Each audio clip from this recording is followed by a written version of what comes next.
तो चलिए, आज हम चलते हैं भारत के एक ऐसे राज्य के सफर पर जो विरोधाभासों और आश्चर्यों से भरा हुआ है। एक ऐसी जगह जिसकी पहचान उसके घने जंगलों से भी है और जमीन के नीचे दबे हुए खजाने से भी।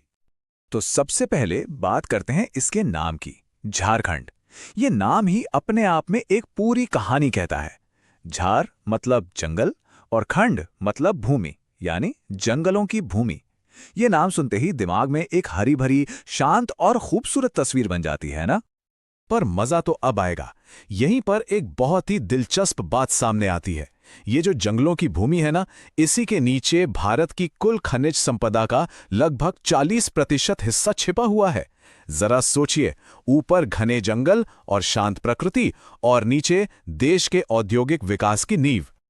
तो सवाल ये है कि ये अनोखी पहचान बनी कैसे। देखिए, झारखंड की जो आज की पहचान है उसकी जड़ें बहुत गहरी हैं और इसके पीछे पहचान के लिए एक लंबा संघर्ष भी है। चलिए जरा समय में पीछे चलते हैं। झारखंड का इतिहास बहुत गहरा है। इसका जिक्र तो महाभारत में किक्कट खंड के नाम से मिलता है। मौर्य काल में ये कई वन राज्यों का एक समूह था। और सोचिए, 7वीं शताब्दी में मशहूर चीनी यात्री ह्वेनसांग भी यहाँ आए थे। इस हजारों साल के लंबे सफर के बाद आखिरकार 15 नवंबर साल 2000 को ये आधिकारिक तौर पर भारत का 28वां राज्य बना। और ये जो 15 नवंबर की तारीख है ना, ये कोई ऐसी वैसी तारीख नहीं है। इसके पीछे एक बहुत बड़ी वजह है। ये दिन महान आदिवासी स्वतंत्रता सेनानी बिरसा मुंडा का जन्मदिन है, जिन्हें लोग प्यार और सम्मान से धरती आबा यानी पृथ्वी का पिता कहते हैं। राज्य का स्थापना दिवस उनके सम्मान में चुनना ये दिखाता है कि आदिवासी पहचान से इसका कितना गहरा नाता है। चलिए, इतिहास से अब थोड़ा आगे बढ़ते हैं और नजर डालते हैं इस राज्य की जिंदा दिल संस्कृति पर। झारखंड का मतलब सिर्फ खदानें और उद्योग नहीं है। इसकी संस्कृति में प्रकृति के रंग और जीवन का जश्न है। यहाँ के त्योहार भी देखिए, कितने जमीन से जुड़े हुए हैं। सीधे सीधे प्रकृति से, मौसम से, खेतीबाड़ी से। सरहुल में नए साल और वसंत का स्वागत होता है। करम और टुसू पर फसल की कटाई की खुशी में मनाए जाते हैं। और सोहराई में पशुओं का शुक्रिया अदा किया जाता है। ये दिखाता है कि यहाँ की जिंदगी कुदरत के साथ कितने सुंदर तालमेल में चलती है। और हाँ, खाने पीने की बात करें तो झारखंड का स्वाद भी एकदम अलग है, एकदम अनोखा। यहाँ के मशहूर धुसका से लेकर तिलका रोटी और बांस की कोपलों की सब्जी तक, हर पकवान में एक पारंपरिक और मिट्टी से जुड़ा हुआ स्वाद मिलता है। अच्छा, संस्कृति की बात तो हो गई, पर झारखंड की कुदरती खूबसूरती भी कुछ कम नहीं है। ये जो दिख रहा है, ये है लोध जलप्रपात, राज्य का सबसे ऊंचा झरना, जहां पानी 143 मीटर की ऊंचाई से नीचे गिरता है। इसकी आवाज और इसका नजारा दोनों ही कमाल के हैं। और जब बात कुदरती नज़ारों की हो ही रही है, तो नेतरहाट को कैसे भूल सकते हैं, जिसे छोटा नागपुर की रानी भी कहा जाता है। कहते हैं यहाँ का सनराइज और सनसेट इतना खूबसूरत होता है कि लोग दूर दूर से इसे देखने आते हैं।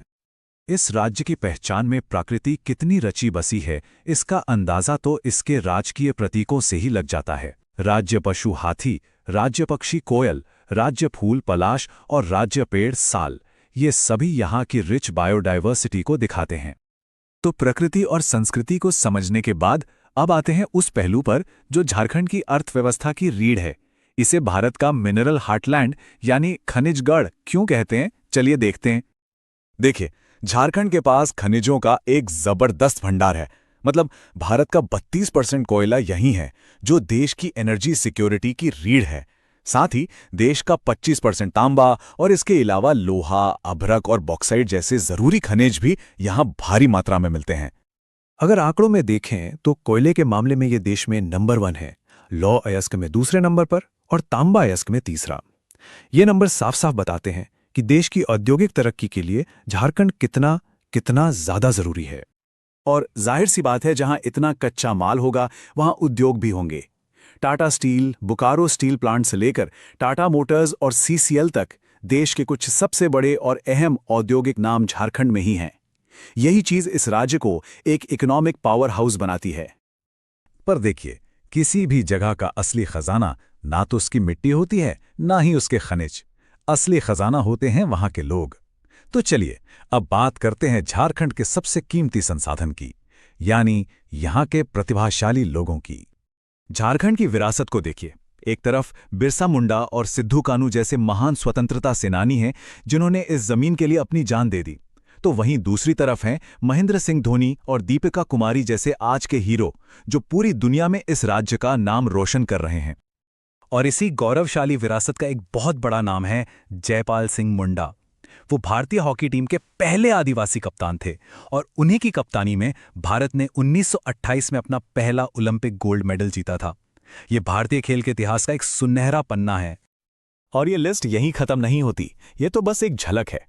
पर्वतारोहण में प्रेमलता अग्रवाल हों या फिर हॉकी में सलीमा टेटे, झारखंड की प्रतिभा ने हर मैदान में अपना लोहा मनवाया है और ये साबित किया है कि इस मिट्टी में वाकई कुछ खास है।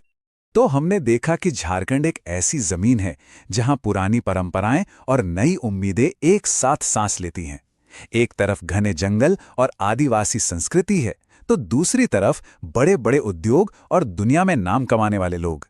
ऐसे में ये सवाल तो बनता है कि इन दोनों दुनियाओं के बीच तालमेल बिठाते हुए जंगलों की इस भूमि का भविष्य कैसा होगा।